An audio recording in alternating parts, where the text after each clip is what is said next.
Salut à tous, c'est Franck et Romendil. Salut.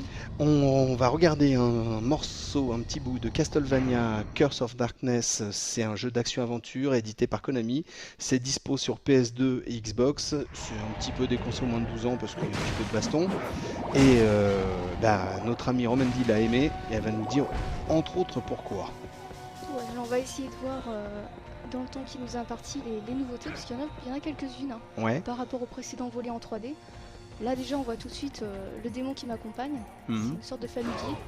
On avait déjà eu ça dans certains épisodes comme Symphony of the Night, Ouais. donc c'est bien de les retrouver. Alors on en a qui sont offensifs comme ici, ils nous aident à combattre les ennemis. Et en fait leur apparence et leur pouvoir évoluent en fonction des armes qu'on utilise. D'accord. Alors que c'est en fonction de ce que tu. D'accord, en fonction de ce que toi tu fais et ce que tu dis comme arme, lui il a des fonctions différentes. Voilà, C'est cool je ça. peux également choisir de le mettre en garde pour me protéger, des choses comme ça. D'accord. Alors à noter que tu as particulièrement aimé la bande son. Oui, bah c'est vrai, c'est pas une nouveauté dans les Castlevania. En général, c'est Michiru Yamane qui fait la musique et on a toujours droit à des compositions superbes. D'accord. Voilà, tu vas te battre contre des drôles de trucs. Alors c'est toujours des atmosphères très gothiques. Ouais. Ah, il t'aide bien quand même lui. Hein. Alors on a aussi d'autres familiers comme une fée qui peut nous redonner la vie, certains qui nous aident à surmonter des passages, des oiseaux pour planer, des choses comme ça. Ouais, c'est quand même complet comme jeu quoi. Oui, c'est complet, même je pense qu'il y a plus de choses intéressantes que dans le précédent. Là j'espère qu'on va pouvoir voir par exemple une transformation. On a aussi, et ça c'est complètement nouveau, la possibilité de voler les ennemis. Ah. En fait en les ciblant on peut se positionner pour, voilà, comme ici. Alors on leur vole de l'or. Ok. Et jouabilité tout de suite à prise en main, nickel. Oui, alors ça c'est vraiment un des points forts, c'est vrai qu'elle est très agréable. On a énormément de mouvements d'esquive très pratiques, notamment contre les boss, on en verra un tout petit peu plus tard. D'accord, quand t'auras eu raison du poulet qui est en train de traîner, on a un bestiaire toujours assez incroyable. C'est vrai que quand tu disais que c'est gothique, c'est clair que c'est très gothique, mais c'est bien, c'est bien. Tu es attaqué par moult zombies. Ah, alors là on voit l'évolution de mon démon. Alors parce que j'ai utilisé la lance, il va prendre une forme particulière.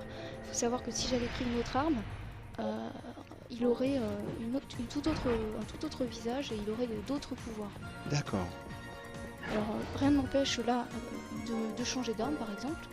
Ouais. Il faut savoir aussi que les armes, c'est le joueur qui les crée en combinant les matériaux qu'on récupère. D'accord. Donc ça aussi c'est une chose intéressante je trouve. Bah oui, parce que on n'est pas bloqué quoi, il y a plein de choses à faire avec tout ce qu'on peut trouver quoi. Puis surtout ça donne envie je pense de recommencer le jeu parce que comme on peut pas tout voir la première fois, c'est toujours intéressant.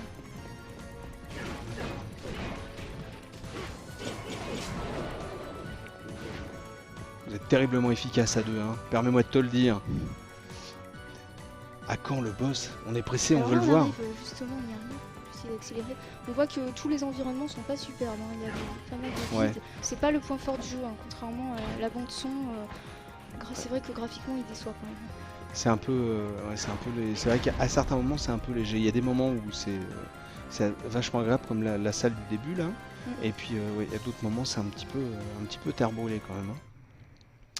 Oh, le boss. Voilà, il y a plusieurs boss sympathiques dans le jeu.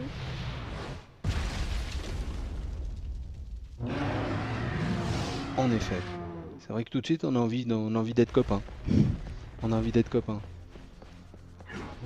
Comment tu vas faire pour lui régler son compte à lui? Il y a toujours, comme j'ai dit tout à l'heure, on a tellement de mouvements d'esquive, il y a toujours une solution pour éviter. Là, on peut très bien choisir d'utiliser le démon pour se protéger. Ouais. On peut aussi se contenter des mouvements d'esquive, comme ici. Tu es en train de saigner à blanc. Vas-y, te laisse pas faire. Aïe.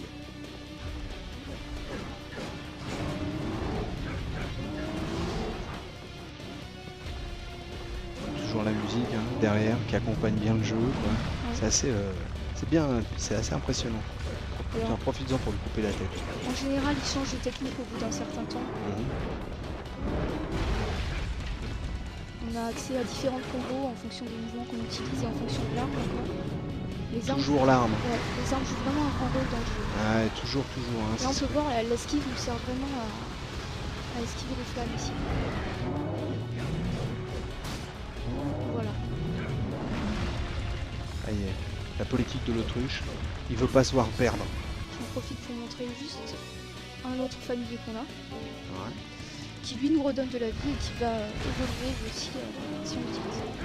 D'accord.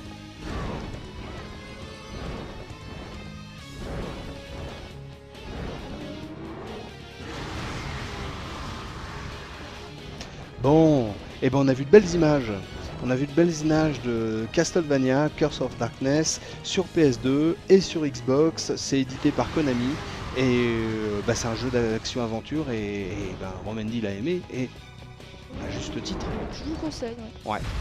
Donc on est content de vous avoir montré ça. On vous dit à bientôt et puis jouez bien.